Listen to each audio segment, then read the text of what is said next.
நேர்மின் குரலாய் பிரதிபலிக்கும் யோர் சேனல் நேயர்களுக்கு வணக்கம். இன்னைக்கு நம்ம ஸ்டுடியோக்கு வந்திருக்க முக்கிய சிறப்பான விருந்தினர் திரு நல்லசாமி ஐயா. ஐயா வணக்கம். வணக்கம். விவசாயத்துறை மட்டுமல்லாமல் வழக்கறிஞர் துறையிலும் சிறப்புற்று திலகம் தங்களுக்கு எங்களது மனமார்ந்த வாழ்த்துக்கள். முதல் முறையாக நம்ம இந்த ஸ்டுடியோக்கு வந்தது ரொம்ப ரொம்ப நன்றி. நம்ம பல்வேறு நேர்காணல்கள் பல்வேறு சேனல்களில் பண்ணியிருக்கோம். முதல் முறையாக நம்ம சேனலுக்கு நீங்கள் ஃபர்ஸ்ட் டைம் வந்து ரொம்ப நன்றி சார். மேகதாது அணை பிரச்சனை இப்போது தலைவிரித்து ஆடிக்கொண்டிருக்கிறது. கடந்த 40 நாட்களாக பெரும் பேசும் பொருளா மாறி இருக்கு. இது பாத்தீங்கன்னா தேர்தல் நேரத்தில் மட்டுமே இந்த ஒரு மேகதாது ஆகட்டும் காவிரி நீர் பிரச்சனையாகட்டும் வரும். ஆனால் எனக்கு விவரம் தெரிந்த வயது முதல் நான் தொலைக்காட்சியிலும் சரி பத்திரிகையிலும் அடிக்கடி பார்க்கக்கூடிய ஒரு பெயர் உங்களுடைய பெயர். இது மட்டும் அல்லாமல் கல் இறக்குமதிக்காகவும் உங்களுடைய பெயரை வந்து விவரம் தெரிஞ்சு நான் ஒரு 35 ஆண்டுகளா தொடர்ச்சியா பார்த்துட்டு இருக்கேன். ஸோ இப்படி இருக்கும் சொல்ல மேகதாது அணை என்னை பொறுத்தவரை முக்கியம் இல்லை. ஏன்னா உங்களுடைய புத்தகம் மட்டுமல்லாமல் பத்திரிகைகள் படித்து வளர்ந்தவன் நான். அப்படி இருக்கும் சூழல நீங்க இப்போ இந்த சூழல் எப்படி பாக்குறீங்க? மேகதாட்டு அணை கட்ட வேண்டிய அவசியம் கர்நாடகாவுக்கு ஏன் வந்தது? 4.25 டிஎம்சி 2018 பிப்ரவரி 16 மேன்முறையீடுகள் மீதான தீர்ப்பில் தமிழ்நாட்டுக்கு ஒதுக்கின 192 டிஎம்சியில் 14.25 டிஎம்சி எடுத்து கர்நாடகாவுக்கு உச்சநீதிமன்றம் கொடுத்துட்டது. 10 டிஎம்சி கர்நாடக தொழிலுக்கு, 4.25 டிஎம்சி பெங்களூர் குடிநீருக்கு. அந்த குடிநீருக்காகத்தான் நாங்கள் அந்த அணை கட்டணுங்கிறாங்க. அந்த குடிநீர் எவ்வளவு? 4.25 டிஎம்சி. கட்டக்கூடிய அணையினுடைய கொள்ளளவு எவ்வளவு? 67 டிஎம்சி. திட்ட மதிப்பீடு 9,000 கோடி. 4.25 டிஎம்சி தண்ணிக்கு தேவைக்கு 67 டிஎம்சி கொள்ளளவு கொண்ட அணை கட்ட வேண்டிய அவசியம் என்ன? அவங்களுடைய நோக்கமே என்ன? மின் உற்பத்தி. ரெண்டாவது, கர்நாடகாவில் வறட்சி இது பற்றாக்குறை வரும்போது இங்கிருந்து அதை நீரேற்று பாசனமாக பயன்படுத்துவாங்க. ஆமாங்க, உள்நோக்கம் தான். இது கட்ட வேண்டிய அவசியம் ஏன் வந்தது கர்நாடகாவுக்கு? என்ன காரணம்? நீங்க சொன்ன மாதிரி மின் உற்பத்தி. ஏன்னா தமிழ்நாட்டில் எப்ப பார்த்தாலும் எதனா பிரச்சனை பண்ணிடுவாங்களோ ஃபியூச்சர்ல அப்படின்றதுக்காக மின் உற்பத்திக்காக பண்றாங்கன்னு பார்க்கலாம். காவிரி தீர்ப்பு பற்றிய புரிதல் இன்று தமிழ்நாட்டில் இல்லை. யாருக்கும் தீர்ப்பில் இருக்கக்கூடிய தவறுதான் காரணம். 28 ஆண்டு கால சட்ட போராட்டத்தில் திமுக அண்ணா திமுக இந்த வழக்கு நடத்தினாங்க. எந்த இலக்க நோய்க்கு வழக்கு நடத்தினாங்க? எப்படிப்பட்ட தீர்ப்பு வாங்கி கொடுத்துருக்காங்க? ஒரு தவறான தீர்ப்பு. இதை நடைமுறைப்படுத்தவே முடியாது. ஏட்டு சுரைக்காய் காணல் நீர் மாயமான். இதுவரையில் கர்நாடகா எப்போ திறந்திருக்காங்க? இனிமேல் தேக்கினால் கர்நாடக நீர்த்தேக்கங்கள் உடையும். அணைகளுடைய பாதுகாப்பு கருதி தமிழ்நாட்டை புதுச்சேரியும் வடிகாலா வச்சுதான் திறந்திருக்கிறாங்களே ஒழிய தமிழகமும் புதுவையும் காவிரியில் கடைமடை உரிமை பெற்ற மாநிலங்கள்னு நேற்றுக்கு திறக்கல, இன்னைக்கு திறக்கல, நாளைக்கு திறக்க போறதில்லை. அப்புறம் எதுக்கு காவிரி நடுவர் மன்றம், இடைக்கால தீர்ப்பு, இறுதி தீர்ப்பு, மேன்முறையீடுகள், அதன் மீதான தீர்ப்பு? அதை எதுக்கு அரசியலில் வெளியிடணும்? எதுக்கு புதுடெல்லியில் காவிரி மேலாண்மை ஆணையம், ஒழுங்காற்றுக்குழு எதுக்கு பெங்களூருவில்? இதெல்லாம் எதுக்கு? நடைமுறைப்படுத்தவே இல்லையே. ஏட்டு சொற்காயத்தானே இருக்குது. இப்போ 52வது கூட்டம் நடந்தது, காவிரி ஆணைய கூட்டம். அதில் என்ன சொன்னாங்க? கர்நாடகத்தை பார்த்து 40 டிஎம்சி தமிழகத்துக்கு திறந்து விட்டாங்களா? இல்லை. ஐக்கிய நாடுகள் சபை ஒன்று, இந்த காவிரி நடுவர் மன்றம், இந்த தீர்ப்பெல்லாம் ஒன்று. பல்லுலா பாம்பு, ஒரு பயனும் கிடையாது. அதாவது எந்த இலக்கை நோக்கி இந்த வழக்கு நடத்தினாங்க? தினந்தோறும் நீர் பங்கீடு என்ற இலக்கை நோக்கி வழக்கு நடத்தப்பட்டு ஒரு தீர்ப்பை பெற்று தந்திருந்தால், கர்நாடக காவிரியில் வரக்கூடிய நீரை தினந்தோறும் பங்கி, அந்த விகிதாச்சாரப்படி என்ன விகிதாச்சாரம்? கர்நாடகாவுக்கு 284.75 டிஎம்சி, தமிழ்நாட்டுக்கும் புதுச்சேரிக்கு 177.25 டிஎம்சி, கேரளாவுக்கு 21 டிஎம்சி. இந்த விகிதாச்சாரப்படி தினமும் பங்கி ஒரு சொட்டு கூட கர்நாடக நீர்த்தேக்கங்களில் தேக்கக்கூடாது. அந்த நீர் மேட்டூர் அணைக்கு கொண்டு வரப்பட்டு சேமிக்கப்படுவதாக இருந்திருந்தால், அப்படி ஒரு தீர்ப்பை பெற்று தந்திருந்தால், எதுக்கு இரு மாநில உறவு கெடுது? எதுக்கு மோதல் வருது? எதுக்கு இறையாண்மை ஒருமைப்பாடு கேள்விக்குறியாகுது? மாதாந்திர அடிப்படையிலான நீர் பங்கீடு என்ற அம்சம் தீர்ப்பில் இடம்பெற்றிருக்கும் வரை கர்நாடகாவினுடைய வடிகாலாகத்தான் தமிழ்நாடு புதுச்சேரி இருக்க வேண்டி வரும். இது ஒரு தவறான தீர்ப்பு. எதுக்கு நம்முடைய தண்ணியை கொண்டுட்டு போய் அவங்க நீர் தேக்கணும்? அந்த ஹேமாவதி, கபினி, ஹேரங்கி போன்ற நீர்த்தேக்கங்கள் கட்டுறக்கு தமிழ்நாடு அரசு பணம் கொடுத்ததா? தேக்கி வைக்கிறதுக்கு வாடகை கொடுக்குறோமா? எந்த முகாந்திரத்தினுடைய அடிப்படையில் இவங்க தண்ணியை அவங்க தேக்கி வச்சு நீ மாதாந்திர அடிப்படையில் திறந்து விடுன்னு அவங்க கையில் போட்டை சாமி கொடுத்தாங்க? இடைமணிக்கு மன்னிக்கணும். இதுல எனக்கு கொஞ்சம் ஒரு புரிதலுக்காக கேள்வி கேட்குறாங்க. மாதாந்தோறும் பங்கீடுன்றது ஜனவரி முதல் டிசம்பர் வரை 12 மாதத்துக்கான பங்கீடுன்னு சொல்லி பிரிக்கிறாங்க. இப்ப தினந்தோறும் பங்கீடுது உங்களோட கூற்றா இருக்கு, உங்களோட நியாயமான வாதமா நான் பாக்குறேன், இல்லைன்னு சொல்ல. ஆனா தினந்தோறும் பங்கீடுன்னு வரும்போது இப்போ மழைக்காலம் என்று வரும்போது ஏற்கனவே நமக்கு கொடுக்கப்படுற டிஎம்சில கிட்டத்தட்ட 4000 டிஎம்சி, அதுல 2500 டிஎம்சி கடல்ல தான் போய் கலந்துட்டு ப்ராப்பரான அணை இங்க ஃபெசிலிட்டிஸ் இங்க தமிழ்நாட்டுல கிடையாது. அப்படி இருக்கும் சூழல்ல தினந்தோறும் பங்கீடு கொடுத்தா அது மொத்தமா போய் கடல் தானே போய் சேரும். தினந்தோறும் பங்கிட்டு கொடுத்தா தேக்கருக்கு மேட்டூர் அணை இருக்குல்ல, எவ்வளவு நம்ம நீங்க 93.4 டிஎம்சி கொள்ளளவு கொண்ட மேட்டூர் அணை இருக்கு ஐயா. நம்ம மேட்டூர் அணை கல்லணை மட்டும் நம்பி வாழ்ந்துட முடியுமா ஐயா? இப்போ கல்லணை அணை இல்ல, இல்லைங்க, நான் கல்லணை நீர்த்தேக்கம் கிடையாது. அது தண்ணி வந்து பிரிச்சு விடக்கூடியது. It is a weir, it is not reservoir. Correct ஐயா. இப்போ இருக்க சொல்லு மேட்டூர் அணை மட்டும் நம்பி இல்லாம நம்ம வேற ஏதாவது மாற்று அணை ஏற்பாடுகள், சிற்றணைகள் நிறைய உங்களுக்கு தெரியும். கிட்டத்தட்ட 4 திட்டங்கள் கொண்டு வந்தா நாலுமே கிடப்புல கிடக்கு. அப்படி இருக்கும் சூழல்ல இந்த மாதிரி அவங்க கொடுத்தாலும் கூட தேக்கிறதுக்கான வசதி இங்க இல்லை இல்லைங்களா? அது கர்நாடகா சொல்றாங்கல்ல, நாங்க தண்ணியை கொடுக்குறோம், நீங்க வந்து கடலை கூட்டுறீங்க, அது சேமிச்சு வைக்கிறது இல்லை அப்படின்னு சொல்றாங்கல்ல, அதுல நியாயம் இருக்கு இல்லைன்னு நான் சொல்ல. ஆமாங்க ஐயா. நீங்க வந்து அதாவது ஒரு திட்டம் போட்டாங்க ஜெயலலிதா காலத்துல, இந்த கரூர் மாவட்டத்துல அந்த அந்த ஒரு தடுப்பணை கட்டினாங்க. ஆமாம், மாயனூர் தடுப்பணை. அந்த தடுப்பணையில இருந்து கால்வாய் விட்டினாங்க 7-8 மாவட்டங்களுக்கு. கரூர் மாவட்டம், திருச்சி மாவட்டம், சிவகங்கை மாவட்டம், விருதுநகர் மாவட்டம், புதுக்கோட்டை மாவட்டம், சிவகங்கை இன்னொன்று இருக்குமே மாவட்டம், ராமநாதபுரம் மாவட்டம். இந்த மாவட்டங்களுக்கெல்லாம் தண்ணி கொண்டு போறதுக்காக ஒரு திட்டம், காவிரி வைகை குண்டாறு இணைப்பு திட்டம். அது அணை கட்டினது ஜெயலலிதா காலத்தில் தடுப்பணை. எடப்பாடியார் காலத்தில் கால்வாய் வெட்டினாங்க, கொஞ்சம் கொஞ்சம் வெட்டினாங்க. ஆட்சி மாற்றம் ஏற்பட்டது, 5 வருஷம் கிடப்பில் போட்டாங்க. அதே மாதிரி மேட்டூர் சரபாங்கா உபநீர் திட்டம், மேட்டூர் திருமணிமுத்தாறு திட்டம், இதெல்லாம் கிடப்பில் போட்டாங்க. அந்த மேட்டூர் அணையிலேருந்து வலது பக்க கால்வாய் வெட்டினா ஈரோடு மாவட்டத்தில் அந்தியூர் பகுதியில் இருக்கக்கூடிய ஏரி, குளம், குட்டை, கண்மாயில் எல்லாம் கொண்டுட்டு போகலாம். இந்த திட்டம் இருக்குது, காவிரி வைகை குண்டாறு இணைப்பு திட்டம். 73 சிற்றாறுகள் அணைக்குது அந்த திட்டம் மூலம். 73 சிற்றாறுகள். அது போக நூற்றுக்கணக்கான ஏரி, குளம், குட்டை, கண்மாய்களுக்கெல்லாம் நீர் கொண்டுட்டு போக முடியும், நிலத்தண்ணீரை செறிவூட்ட முடியும். அந்த பகுதி வளமாக இருக்குது. கடலில் போகிற தண்ணி குறையும். இன்னைக்கு வந்து பார்த்தீங்கன்னா தடுப்பணை பல இடங்கள் கட்டல. காமராஜருக்கு பின்னாடி ஒன்றுமே நடக்கலை. 1967 பின்னாடி அணைகளே கட்டல. நீர் நிர்வாகத்தை பற்றி கண்டுக்கவே இல்லை. நீங்க இதெல்லாம் தொலைநோக்கு பார்வையில் வரும் தலைமுறையை முன்னிறுத்தி திட்டங்கள் திட்டணும். என்ன திட்டம் திட்டினாங்க? யார் கேட்டால் வண்ண தொலைக்காட்சி போட்டி, யார் கேட்டால் மிக்சி, யார் கேட்டால் கிரைண்டரு, யார் கேட்டால் மின்விசிறி, யார் பேருந்தில் நான் கட்டணம் இல்லாமல் பயணம் போகணும்னு சொன்னாங்க, எந்த பெண்மணி எனக்கு உரிமத்தை கொடுக்கணும்னு ஒத்தக்கால் நின்னாங்க. இந்த மாதிரி திட்டங்கள் தீட்டியிருந்தா ஏன் அந்த கேள்வி வருது? கர்நாடகா சொல்ல மாட்டாங்கல்ல. கண்டிப்பாக. அதாவது இவங்களுடைய திட்டம் என்ன தெரியுங்களா? தேவையற்ற இலவசங்களை முன்னிறுத்துறது, மக்களுடைய அறியாமை அறுவடை பண்றது, அதை வாக்கா மாத்துறது, ஆட்சியில் அமர்றது, அரிதான பூசுறது, அப்புறம் கொள்ளையடிக்கிறது, குவிக்கிறது, உலக பணக்காரர் பட்டியலில் தன்னுடைய குடும்பத்தை கொண்டு வந்து நிறுத்துறது. இந்த ஒற்றை இலக்கு தான். ஸோ மக்களை நோக்கி மக்களுக்கான தேவைகளை பூர்த்தி செய்யறது கிடையாது சொல்ல வரீங்க.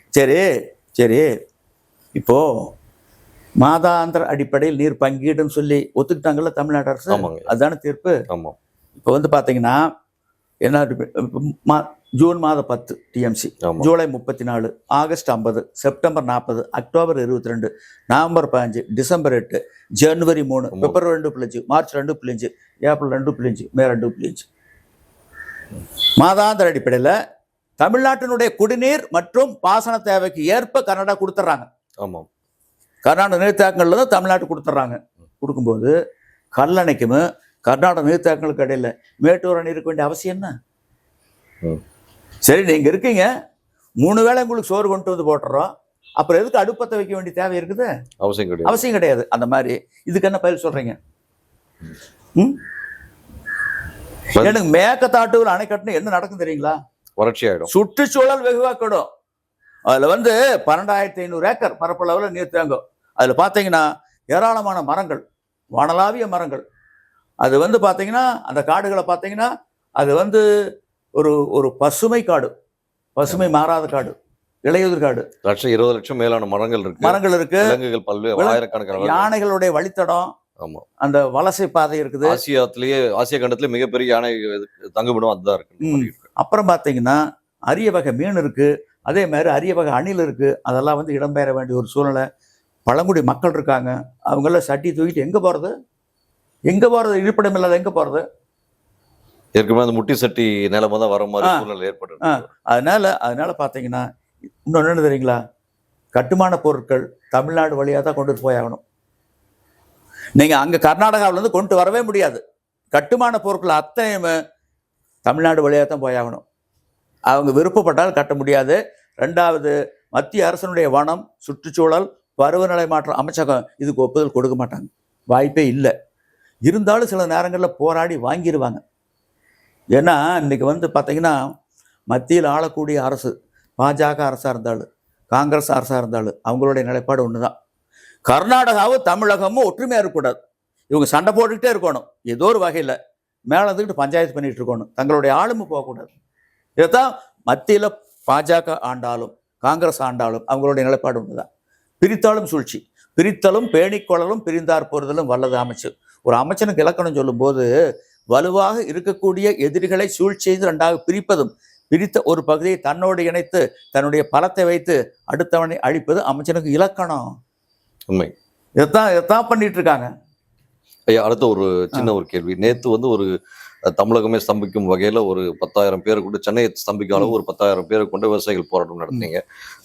கடன் மட்டுமல்லாமல் ஏனைய கோரிக்கையை வச்சு நடத்தீங்க. இப்போ நமக்கு தேவையான உயிர் நாடி, அந்த உயிர் நாடி கிடைக்கலன்னும் போது உபரி நீரை மட்டும் தரக்கூடிய கர்நாடகா அரசை கண்டித்து இதன் விஷயமாக இப்போ திடீர்னு அனௌன்ஸ்மெண்ட்ல கூட பார்த்தா 100 பேர் கொண்ட ஒரு டீம் அமைச்சு நீங்க வந்து உண்ணாவிரத போராட்டம் முன்னெடுக்க போறதா, சாகுமுறை உண்ணாவிரத போராட்டம் நேற்று போராட்டத்துல பார்த்தாங்க.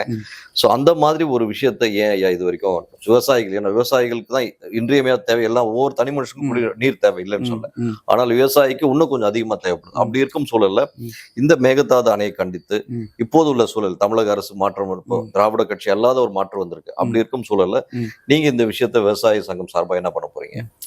அதாவது இதுக்கு என்ன காரணம் தெரியுங்களா, விவசாயிகிட்ட எங்ககிட்ட ஒற்றுமை இல்லை, நான் ஒத்துக்கிறேன். உண்மை. அதனுடைய வெளிப்பாடு தான் இத்தனைக்கு காரணம். இன்னைக்கு நாராயணசாமி நாயுடு இருந்தபோது அந்த ஜூலை 5 ஒரு பேரணி நடத்துவோம். அப்போ ஒரு இடத்துல இருந்து நடத்துவோம், தமிழ்நாட்டில் ஒரே இடத்துல பேரணி நடக்கும்.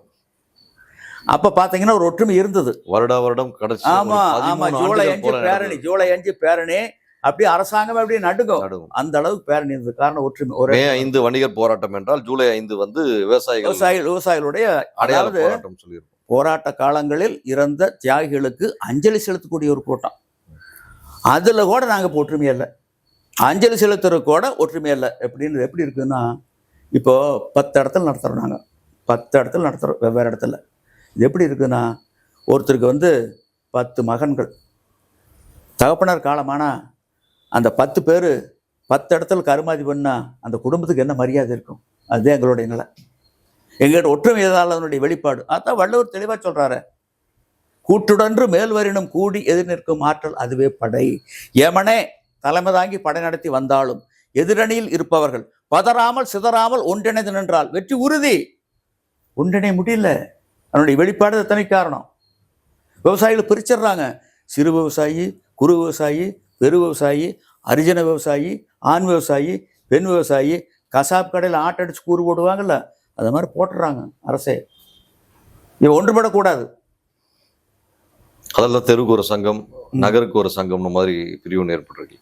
ஐயா, இன்னொரு விஷயம் ஐயா, இப்போ அடுத்தபடியா நம்ம பார்க்க வேண்டிய இன்னொரு முக்கியமான ஒரு தேவைகள்ல ஒண்ணு 100 நாள் வேலை வாய்ப்பு திட்டம். மத்திய அரசு 125 நாளாக மாற்றும். இதுலயும் தமிழகத்தில் இருக்கக்கூடிய ஒரு சிலர் நபர் அரசியல் பண்றதா பார்க்க முடியும். இதை எப்படி பாக்குறீங்க? திட்டம் நல்ல திட்டம், நோக்கம் நல்ல நோக்கம், நடைமுறைப்படுத்துறதுல பெரிய ஊழல், லஞ்சம், முறைகேடு, ஒழுங்கீனம் இருக்கு. நீங்க இந்த பயனாளிகளை வந்து அவங்க வேலை செய்ய விடுறதில்ல. வேலை செஞ்சா முழு சம்பளம் கொடுக்கணும், 252 ரூபாய்னா முழு சம்பளம் கேட்பாங்க. நீ வேலை செய்யாத, மரத்தடியில் உட்காந்துக்கோ, என்னமோ பண்ணிக்கங்க, தாயக்கரை விளையாடுங்க, சீட்டாடுங்க, அப்படி பேருக்கு அந்த படம் பிடிக்கிற போது மட்டும் வேலை செய்யற மாதிரி கேமராவுக்கு முன்னாடி வந்து நில்லுங்க போதும், ரைட். அதுக்கு பின்னாடி அவங்க கேட்குறாங்க, வேலை செஞ்சியா? செய்யல, அப்புறம் எதுக்கு உனக்கு முழு சம்பளம்? கொடுக்கறத கொடுங்க. இதுதான் அதாவது முறையில்லா சிறை வைப்பு. It is amounting to wrongful confinement. பயனாளிகளை முறையெல்லாம் சிற வைக்கிறாங்க. who is entertaining this? ஆ? யார் இதை வந்து அதை நடைமுறைப்படுத்துறவங்க நடைமுறைப்படுத்துறவங்கன்னா நம்ம சங்கங்கள் ஏதாவது சார்பா இது எதிர்ப்பு தெரிவிக்கிறாங்க. சங்கங்களுக்கு அது மொத்தத்தில் திட்டம் நல்ல திட்டம். இவங்க ஊழல் லஞ்சம் இதை திட்டமிட்டு புகுத்துறாங்க. இல்லையா, இப்போ நான் ஒரு 15 ஏக்கர் வந்து பொள்ளாச்சியில வச்சிருக்கேன்னு வச்சுக்கோங்களேன். ஒரு 20 ஏக்கர் நீங்க உங்களுக்கு 200 ஏக்கர் வந்து ஈரோட்ல வச்சிருக்கீங்க. இப்படி இருக்கும் சூழல்ல நமக்கு வந்து இப்போ விவசாயம் பண்றதுக்கு அறுவடை செய்யறதுக்கு ஆளுங்க வர்றது இப்போ டிமாண்ட் ஜாஸ்தியா இருக்கு இல்லைங்களா? எதை கேட்டாலும் நான் 100 நாள் வேலை வாய்ப்புல போறேன் அப்படின்னு சொல்லிட்டு இப்போ எல்லாமே சோம்பேறித்தனம் ஜாஸ்தியா இருக்கு தமிழ்நாட்டுல. இப்போ இந்திக்காரனை வச்சு நம்ம வந்து விவசாயம் பண்ற நிலைமைக்கு தள்ளப்பட்டிருக்கோம். இந்த சூழல் அப்படியே தொடருமா இல்ல இதுக்கு ஒரு முற்றுப்புள்ளி? இது ரெண்டாவது 100 நாள் வேலை வாய்ப்பு திட்டம் இப்போ 125 நாளா ஆக்கி இருக்காங்க. நீங்க ஹிந்திக்காரன்னு சொல்றீங்க, அங்கேயும் இது இருக்குது. இந்த வேலை வாய்ப்பு திட்டம் அங்கேயும் இருக்குது. அங்க செய்யறது பீகார்ல இருக்கு, ஒரிசால இருக்கு, எல்லா மாநிலங்களும் இருக்கு இந்தியா முழுவதும். ஆனா இது என்னன்னா திட்டமிட்டு பயனாளிகளை முடக்கிறாங்க வேலை செய்யாம. அதுதான் தங்களுடைய ஆதாயத்துக்காக. அதுல நீங்க ஒழுங்கா வேலை வாங்குற மாதிரி இருந்தா அந்த 100 நாள் வேலை வாய்ப்புக்கு விரும்பி போக மாட்டாங்க. விவசாய வேலைக்கு வருவாங்க. அங்க கஷ்டமா இருக்குது, இங்க போயிடலான்னு வந்துருவாங்க. அவங்க விவசாய வேலைக்கு வரும்போது என்ன சொல்றாங்கன்னா, அங்க வேலை செய்யாத உட்காந்துருக்கிற மரத்தடியில கூலி கொடுக்குறாங்க, நீங்க வேலை செய்ய சொல்றீங்க, இந்த கேள்வி வருது. அதனால அவங்க அந்த அந்த அந்த அந்த திட்டம் நல்ல திட்டம், திட்டமிட்டு ஊழலை பூத்து விடுகின்றார்கள் தங்களுடைய சுயநலத்துக்காக.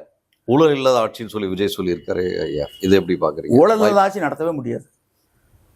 அப்போ விஜய் சொல்லு 100க்கு 100 நல்லவங்க உலகத்துல பிறக்கவும் இல்லை, இனிமேல் பிறக்க போறதும் இல்லை. அதாவது என்னன்னா, ஒரு மனிதன்கிட்ட நல்ல குணம் கெட்ட குணம் ரெண்டு இருக்கு. எப்படி எடை போட்டு விடை காண்றதுன்னா, அதாவது ராமர் இருக்காரு, ராமாயணத்தினுடைய நாயகர் ராமர். அவரு வாலியை கொல்லுகின்ற பொழுது மறைஞ்சிட்டு தான் கொள்றாரு, யுத்த தர்மத்துக்கு முற்றிலும் முரணாக. உண்மை. அதே மாதிரி பாரதத்தினுடைய நாயகர் தருமர், அவரு பொய் சொல்றாரு. பொய் சொல்லாமனா துரோணாச்சாரியார் கொல்ல முடியாது, பாரத போற முற்றுப்புள்ளி வைக்க முடியாது, அவரு பொய் சொல்றாரு. ஆக முழு மனிதன்கிறது இல்லை. அதுக்கு தான் வள்ளுவர் சொல்றாரு, குணம் நாடி குற்றமும் நாடி அவற்றுள் மிக நாடி மிக்க கொழல். ஒரு மனிதன் செஞ்ச நன்மைகளை ஒரு தட்டுல வைங்க, தீமைகளை மறுதட்டுல வைங்க. நன்மைங்கிற தட்டு கீழே இருக்குன்னு நல்லவர், தீமைங்கிற தட்டு கீழே இருக்குன்னு தீயவர். 10 பேர்த்துக்கு எடுத்திருந்தாலும் பரவாயில்ல, 11 பேர்த்த வாழ வச்சிருந்தா நல்லவர். இன்னைக்கு 49 ஓட்டு வாங்கினவங்க முக்காடு ஓட்டுக்கிட்டு போறாங்க. 51 ஓட்டு வாங்கினவங்க வெற்றி வெற்றி வெற்றின்னு கொக்கரிச்சு நிற்கிறாங்கல்ல. அந்த மாதிரிதான் இப்போ அவர்களை உள்வைத்து சொல்வது போல எனக்கு படுது. எப்படி 49 ஓட்டு 51 ஓட்டுன்னு வரும்போது, அதனால எடப்பாடியா 49 ஓட்டுன்னு நான் சொல்ல வருது. திராவிட கட்சிகள் 49 ஓட்டு வாங்கியிருக்கு, இப்ப இருக்க தாவேக்கு 51 ஓட்டு வாங்கியிருக்கு. ஸோ அந்த ஒரு வித்தியாசத்தை தான் மேற்கோள் காட்டுற மாதிரி இருக்கு. இவங்களை பொறுத்த அளவுல வெள்ளை ஏடு, அதாவது விஜயிலிருந்து சட்டப்பேரவை உறுப்பினர் வரல வெள்ளையேடு என்ன வரை எழுதிக்கலாம். வெள்ளையேடு உங்களை போல பலசாலிகள் திருத்தம் செய்ய முடியாதா? திருத்தம் செய்யறதுக்கு அந்த சுத்தி ஒரு கூட்டம் வந்துடும். இப்ப நீங்களே முதலமைச்சரானா உங்களை சுத்தி ஒரு கூட்டம் வந்துடும். காலையில தூங்கி எழும்போது அவங்க முகத்துல தான் முழிக்கணும், தூங்கும் போது அவங்க முகத்துல தான் முடிச்சுட்டு தூங்கணும். எங்க மாதிரி இருக்கிறவங்க கிட்ட நெருங்க முடியாது. இரும்பு திரையை விட வலுவா இருப்பாங்க. எனக்கு விவரம் தெரிஞ்சு நீங்க ஸ்டாலின் அவர்கள் முதல்வர் இருக்கும்போது சரி, ஓபிஎஸ் அவர்கள் இருக்கும்போது, இபிஎஸ் அவர் இப்ப கூட 16 மணி இபிஎஸ் பார்த்து வந்தீங்கன்னு எனக்கு தெரியும். ஸோ அப்படி இருக்கும் சூழல்ல எல்லாரையும் ஈஸியா அணுகக்கூடிய மனிதர் நீங்க. ஸோ உங்களை மாதிரி நபர்களுக்கே கஷ்டமா இருக்கா சார் அவர் போய் ஆக்சஸ் பண்றது? ஆமாங்க, விடுறதில்லை. இப்போ கலைஞர் இருந்தார்லங்க, பார்க்க போவோம், சண்முகநாத விட மாட்டாரு. ஆனால் நீங்க ஆனா அவர் இழுத்து போவீங்க, தள்ளி விட்டு நாங்க போயிடுவோம். நிறைய தூரம் நானே பார்த்துருக்கேன், அடிக்கடி டிவில அதை பொறுத்தளவு வீட்லயே சண்முகநாத விட பண்ணிட்டாரு. அவர் இழுத்து அந்த கையை பிடிச்சி இந்த பக்கம் நிறுத்திட்டு நான் போயிட்டேன். ஆக நீங்க சாமி வரம் கொடுத்தாலும் பூசாரி வரம் கொடுக்க மாட்டாங்க. அதாவது ஒன்று இருக்கு பாத்தீங்களா, பொல்யூஷன் கண்ட்ரோல் போர்டு. ஏன் pollution control board? Pollution abolition போர்டுன்னு வச்சிருக்கலாம்ல, ஏன் வைக்கல? பொல்யூஷன் எராடிகேஷன் போர்டுன்னு வச்சிருக்கலாம்ல, ஏன் வைக்கல? There is no industry without pollution. சுற்றுச்சூழலை மாசுபடுத்தாத தொழிற்சாலை உலகத்தில் எதுவுமே கிடையாது. சில தொழிற்சாலை கூடுதலா மாசுபடுத்துது, சில தொழிற்சாலை குறைவா மாசுபடுத்துது. குறைவா மாசுபடுத்தக்கூடிய தொழிற்சாலைகள் வளர்ந்த நாடுகளில் வச்சுக்கிட்டாங்க. கூடுதலா மாசுபடுத்தக்கூடிய தொழில்களை இந்தியா தலையில் தள்ளிட்டாங்க. அதனால நிலம், நீர், காற்று, ஆகாயம் எல்லாம் போய் இன்னைக்கு பாயில் விடுத்து நோயில் சாகக்கூடிய நிலைக்கு மக்கள் தள்ளப்பட்டாங்க. ஐயா, இருக்கக்கூடிய நீங்க இந்த வார்த்தை சொல்ல பாயில் படுத்து நோயில் தாக்குதல் இந்த ஒரு வார்த்தைக்காக கேட்கணும்னு நினைச்சேன்.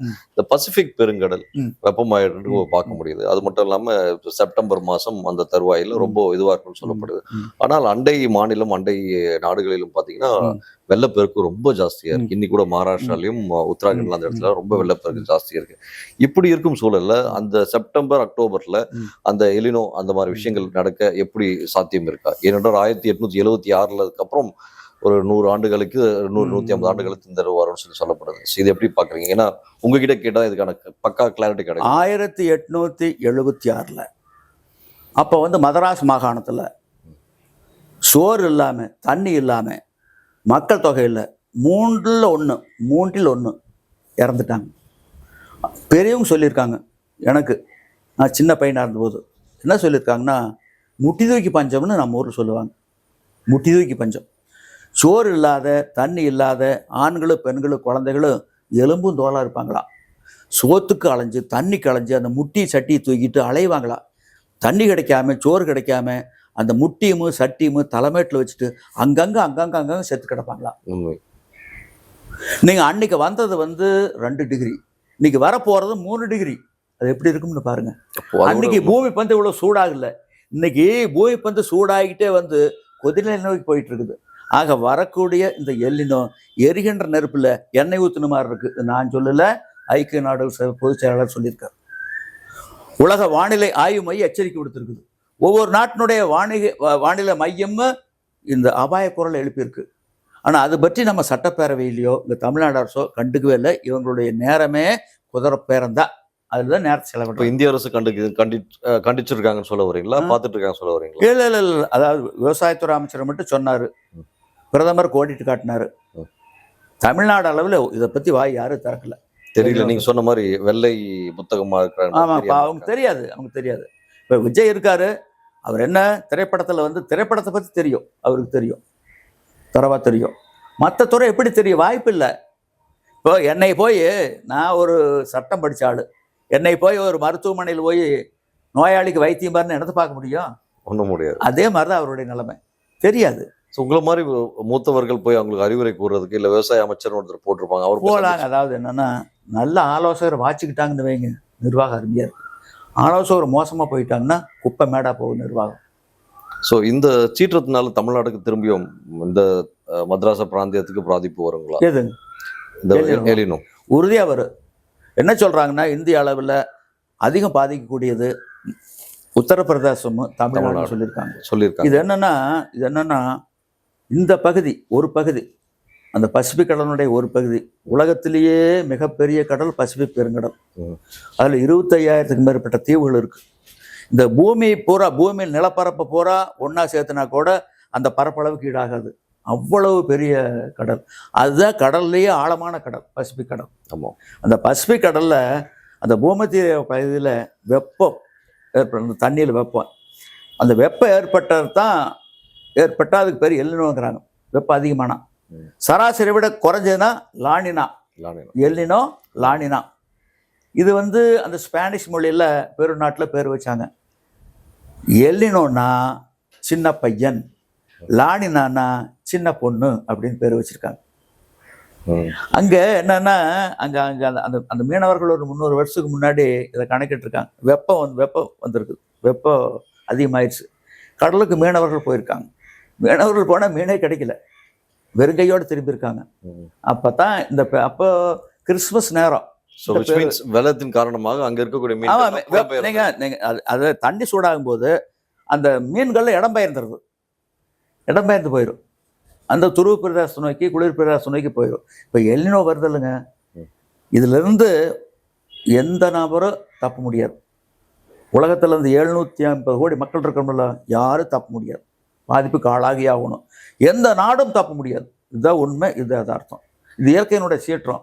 இது வந்து பன்னெடுங்காலமாக வந்துக்கிட்டு இருக்கிறது தான், புதுசாக வந்தது அல்ல. இந்த 300 வருஷத்துக்குள்ளதான் நம்ம எல்லினோ லானினானெல்லாம் பேர் வச்சிருக்கிறோம். இது 2 வருஷத்துலேருந்து 7 வருஷத்துக்குள்ளே வரக்கூடிய ஒரு மாற்றம். எப்படின்னா, இந்த பகுதி பார்த்தீங்கன்னா Australia, India, Pakistan, Indonesia, Malaysia, இந்த ஆசிய கண்ட நாடு, ஆசியாவில் இருக்கக்கூடிய நாடுகள், ஆஸ்திரேலியா, ஐரோப்பா நாடுகள், தென்ன 2 கண்டம் இருக்குல்லங்க, 2 கண்டத்தில் இருக்கக்கூடிய நாடுகள், எத்தியோப்பியா, சோமாலியா, இப்படி நிறைய இருக்காங்க. அந்த நாடுகள் இதெல்லாம் பெரும் அளவில் வறட்சியில் பாதிக்கும். அடுத்த பகுதி இருக்குது, அந்த பகுதியில் பார்த்தீங்கன்னா வெள்ளத்தில் பாதிக்கும். அங்கே அமெரிக்காவில் இருக்கக்கூடிய பாலைவனத்தில் வெள்ளம் போகும். அந்த அளவுக்கு அங்கே மழை. அங்கே ஒன்று தண்ணியில் சேதமாகும், இல்லை ஒன்று வறட்சியில் சேதமாகும். இந்த 2 இருக்கும்.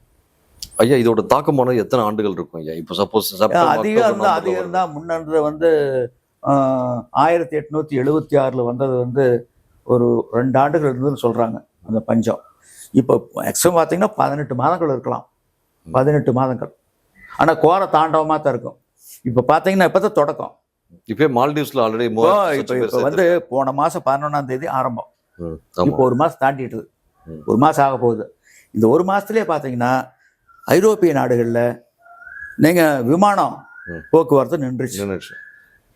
என்னன்னா அவங்களுடைய அந்த ஓடுபாதை இருக்குல்லங்க, ஓடுபாதை தாறு, அந்த பிட்டுமின் வந்து அவங்களுடைய பிட்டுமின் வந்து மேலே இருக்கக்கூடிய பிட்டுமினை வச்சு போட்டுப்பாங்க.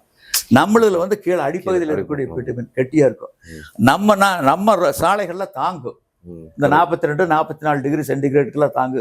அவங்க சாலை தாங்காது, ஏன்னா அவங்க குளிருக்காக போட்ட சாலை. நீங்க நம்ம பிட்டுமினை வச்சு போட்டாங்கன்னா குளிர் அந்த சாலையில் வெடுப்பு வரும். அதனால அது போட்டிருக்காங்க. இது வந்து எதிர்பாராத ஒண்ணு, இவ்வளவு வெப்பம் வரும்னு அவங்க கணிக்கல. அதனால ஓடுபாதையில் அந்த விமானம் போச்சுன்னா அந்த விமானத்தோட சக்கரம் பூரா பதிஞ்சுக்குது. லேண்டிங் டேக் ஆஃப் முடியாது. அதனால விமான போக்குவரத்து நிறுத்திட்டாங்க. அடுத்து இந்த தண்டவாளம் இருக்கிற ரைட் தண்டவாளம் பேருக்கு டக்கு டக்கு டக்குன்னு அடிக்கும் இல்லைங்க, அவங்க வந்து இப்படி கொஞ்சம் தான் வச்சிருப்பாங்க கேப். நம்மளதால இவ்வளவு கேப் இருக்கு, அங்கே கொஞ்சம் தான் இருக்கு. ஏன்னா அவங்க வெப்பம் வந்து பார்த்தீங்கன்னா ஒரு 30 சென்டிகிரேடுக்குள்ளதான் இருக்கு, 25, 30 தான் இருக்கு. இப்போ 40, 45 வரும்போது என்ன ஆகு, 2 முட்டிக்கும். இது நீளும் இது நீளும், இரும்பால் நீளுமல்ல முட்டிக்குன்னா என்ன ஆகு, வளையும் தண்டவாளம் பூரா வளைஞ்சிருச்சு. ஆக ரயில் போக்குவரத்து ரத்து. அப்புறம் வந்து அங்கே ஏசி எல்லாம் அதிகமாக பயன்படுத்த மாட்டாங்க, ஏன்னா குளிர் பிரதேசம் தானே. அதனால ஏசியெல்லாம் ஏதோ சிலது இருக்கு, அவ்வளோதான். இன்னைக்கு ஏசிக்கு வந்து பெரிய அங்கே டிமாண்டு இல்லை, மக்கள் போய் கூடுறாங்க. அதே மாதிரி பார்த்தீங்கன்னா ஏசி வாங்கிட்டு வராங்க, மின்சாரம் இல்லை. நீங்க அங்க வந்து போற அணுமின் நிலையம், அந்த கூலிங் டவர் இருக்குல்லுங்க, அதுக்கு பார்த்தீங்கன்னா தண்ணி வேணும். ஆற்றுலேருந்து தண்ணி எடுக்கிறாங்க, ஆற்றுலேயும் தண்ணி குறைவு. 2வது அந்த ஆற்று தண்ணி சூடா இருக்கு. சூடா இருக்கக்கூடிய நீரை வச்சு வெந்நீரை வச்சு எப்படி குளிர் வைக்க முடியாது. அதனால அந்த உற்பத்தி நிறுத்திடுறாங்க, அணுமின் உற்பத்தி நிறுத்திடுறாங்க. வீடுகளுக்கு மின்சாரம் இல்லை, ஏசி இருந்து என்ன பயன், ஒரு யூஸ் இல்லை. அப்புறம் அவங்க வீடுகள்லாம் வந்து குளிர்ந்து தாங்கக்கூடிய அளவு கட்டப்பட்ட கட்டுமானங்கள், வெயிலுக்காக கட்டப்பட்ட கட்டுமானங்கள் அல்ல. இப்போ நம்மளுக்கு கண்ணாடி இருக்குல்லங்க, 1 லேயர், அங்கே 3 லேயர் இருக்கும், 3 லேயர் கண்ணாடி. ஏன்னா குளிர் உள்ள வரக்கூடாதுங்கிறதுக்காக. இப்போ பார்த்தீங்கன்னா அது வந்து அந்த வெயிலுக்கு வந்து விரோதம். இங்கே அறைக்குள்ள இருக்கக்கூடிய வெப்பம் வெளியே வரக்கு வழி இல்லை, அதனால வீட்லையும் குடியிருக்க முடியல. நிலைமை பாருங்க, வளர்ந்த நாடுகளுடைய நிலைமை பாருங்க. இப்போ துவக்கம் இது கோர தாண்டவம் 2027 எப்படி இருக்கும் யோசிச்சு பாருங்க.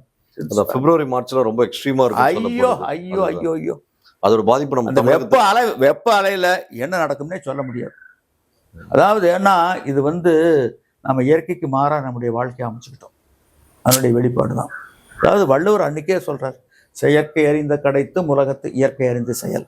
செயற்கையில் என்னதான் புதுமைகள், புரட்சிகள், புது கண்டுபிடிப்புகள் இருந்தாலும் இயற்கை உலகத்தினுடைய இயற்கைக்கு வேறுபட்டு மாறுபட்டு திரிவுபட்டு நின்றால் முடிவு அழிவு.